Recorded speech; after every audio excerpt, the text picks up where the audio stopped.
अगर आप भी मेरी तरह एक अटैक ऑन टाइटन के फ़ैन हैं तो आपके मन में भी कभी ना कभी ये क्वेश्चन तो ज़रूर आया होगा कि कौन सा टाइटन कितना पावरफुल है और उनकी पावर्स क्या क्या है। तो देखा जाए तो हमारे पास टोटल 9 टाइटन्स हैं और सबकी पावर अलग अलग है। कौन सा टाइटन पावर के हिसाब से किस रैंक पे आना चाहिए ये चीज़ भी पर्सन टू पर्सन वेरी करती है। ऑब्वियस सी बात है, हर कोई अपने फेवरेट टाइटन को बाकी टाइटन से ज़्यादा पावरफुल समझता है। जैसा कि मेरा फेवरेट टाइटन कोलोसल टाइटन है और मेरे अकॉर्डिंग वो सबसे ज़्यादा स्ट्रॉन्ग होना चाहिए, पर रियलिटी में ऐसा नहीं है। तो आज हम बात करने वाले हैं वीकेस्ट टू स्ट्रॉन्गेस्ट टाइटन के बारे में। तो अब वो टाइटन जो सबसे ज़्यादा वीक है और हमारी लिस्ट में जो नंबर 9 पे आता है वो टाइटन है कार टाइटन। अब ये टाइटन इस लिस्ट में सबसे लास्ट में क्यों है वो तो इस टाइटन के नाम से पता चल जाता है। कार टाइटन ये टाइटन सिर्फ ट्रांसपोर्टेशन के लिए यूज होता है। आप इसको कभी हैंड टू हैंड फाइट में नहीं देखोगे और अगर इसकी कभी हैंड टू हैंड फाइट हुई भी तो वहाँ पे ये ज्यादा देर तक नहीं टिक पाएगा, क्योंकि ये टाइटन मोस्टली ट्रांसपोर्टेशन के लिए यूज होता है। पर सीजन 4 में हम देखते हैं कि कार टाइटन को काफी सारे वेपन्स के साथ लोड कर दिया जाता है और अब ये चीज इसकी पावर को कितना इंक्रीज करती है वो तो सीजन 4 के आने के बाद ही पता चलेगा। और अब वो टाइटन जो नंबर 8 पे आता है, और या मैं कहूँ कि नंबर 8 पर आती है female Titan. Guys, female Titan काफी पावरफुल है। सीजन 1 में ही हमको इसकी पावर देखने को मिल गई थी। फीमेल टाइटन के पास काफी स्ट्रॉन्ग हार्डनिंग एबिलिटी,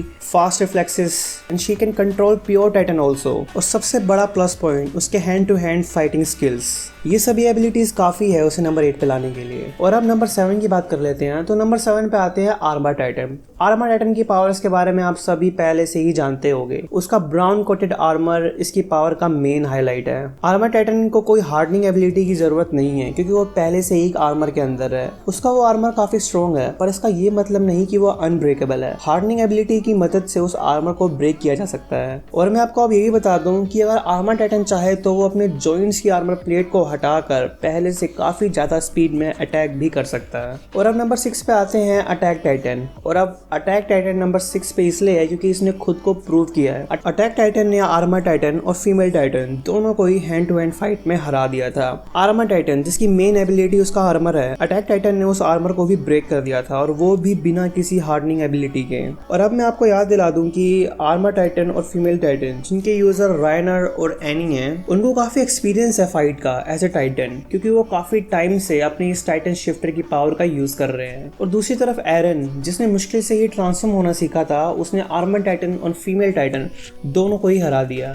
गाइस, यही एक रीज़न है कि अटैक टाइटन, आर्मर टाइटन और फीमेल टाइटन दोनों से ही आगे है स्ट्रेंथ में। और अब बात कर लेते हैं नंबर 5 की। तो नंबर 5 पे आता है जा टाइटन। अब मुझे पता है इस बात को सुनकर जरूर कुछ लोग हैरान हो रहे होंगे कि जा टाइटन नंबर 5 पे कैसे आ गया, क्योंकि जा टाइटन का साइज इतना छोटा है कि ये बाकी टाइटन के अगेंस्ट क्या ही कर लेगा। इसे तो कार टाइटन के साथ ही रखना चाहिए था, है ना। तो अगर आप भी ऐसे ही सोचते हैं तो आप भी बहुत बड़ी गलत फहमी में हो। इस टाइटन का जबड़ा इतना स्ट्रॉन्ग है कि ये क्रिस्टल आर्मर को भी अपने जॉ की हेल्प की वजह से आसानी से ब्रेक कर सकता है। और सिर्फ इसके जबड़े ही नहीं, इस टाइटन के नेल्स भी इतने पावरफुल हैं कि ये आर्मर टाइटन और बाकी सभी टाइटन की हार्डनिंग एबिलिटी को आसानी से अपने नेल्स के थ्रू ब्रेक कर सकता है। साइज में छोटे होने के कारण इस टाइटन की स्पीड और फ्लेक्सिबिलिटी बाकी सभी टाइटन के कंपैरिजन में ज्यादा है। तो guys, size doesn't matter here, क्योंकि साइज में इतना छोटा होने के बावजूद भी ये टाइटन अपने जॉ और अपने नेल्स की हेल्प से बाकी सभी टाइटन को आसानी से हरा सकता है। तो अब नंबर 4 की बात कर लेते हैं। तो नंबर 4 पे आते हैं beast Titan. Guys, beast Titan की हाइट 17 मीटर है, प्लस इसके पास हार्डनिंग एबिलिटी भी है। और खुद राइनर ने कहा है कि बीस्ट टाइटन मार्ले का सबसे स्ट्रॉन्गेस्ट वॉरियर है। कितनी आसानी से बीस्ट टाइटन ने आर्मर टाइटन को हरा दिया था।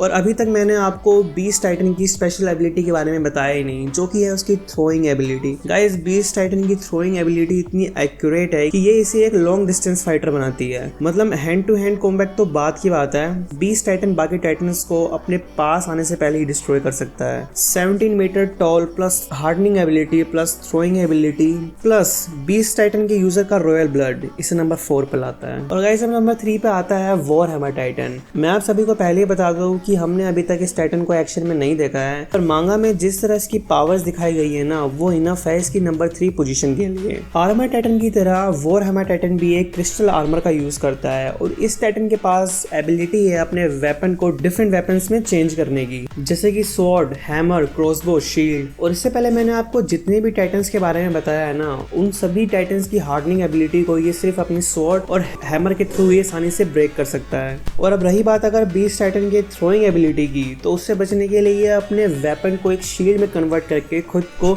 प्रोटेक्ट भी कर सकता है। और अब बीस्ट टाइटन के जैसे ये टाइटन भी एक लॉन्ग डिस्टेंस वॉरियर है। तो अभी तक तो हमको वॉरहैमर टाइटन एक्शन में देखने को नहीं मिला, पर सीजन 4 में जरूर देखने को मिलेगा। और गाइस अब बात कर लेते हैं नंबर 2 की। तो नंबर 2 पे आते हैं कोलोसल टाइटन। और हाँ, ये टाइटन मेरा फेवरेट टाइटन है। कोलोसल टाइटन की हाइट 60 मीटर है और हाँ, साइज डज मैटर हियर। इसकी बाकी एबिलिटीज के बारे में तो बाद में बात करेंगे, क्योंकि सिर्फ इस टाइटन की हाइट ही बाकी टाइटन को जान से मारने के लिए काफी है। कोलोसल टाइटन ने बस अपनी एक किक से ही वॉल ब्रेक कर दी थी। और अगर आपको सीजन 3 का सेकंड पार्ट याद है तो उसमें इसने अपनी बस एक किक से ही अटैक टाइटन को ऑलमोस्ट बेहोश कर दिया था। और अगर बात करूं मैं इसकी सेकंड एबिलिटी की, तो बाय चांस कोई टाइटन छुप छुपा के इस टाइटन के पास भी आ जाता है ना, तो कोलोसल टाइटन के पास एक ऐसी एबिलिटी है जिसमें उसकी पूरी बॉडी से स्टीम निकलती है। और ऐसी वैसी स्टीम नहीं, बिल्कुल गर्म आग जैसी स्टीम, जो किसी टाइटन को जलाकर राख भी कर सकती है। और गाइस इस टाइटन का जो यूजर है, जब भी वो कोलोसल टाइटन में ट्रांसफॉर्म होता है तो इतना बड़ा एक्सप्लोजन होता है कि उसके आसपास की लगभग 10 किलोमीटर तक की सारी चीज जलकर राख हो जाती है। दोस्तों बाकी किसी टाइटन के पास कोई चांस ही नहीं है कि वो उस टाइटन को हरा सके।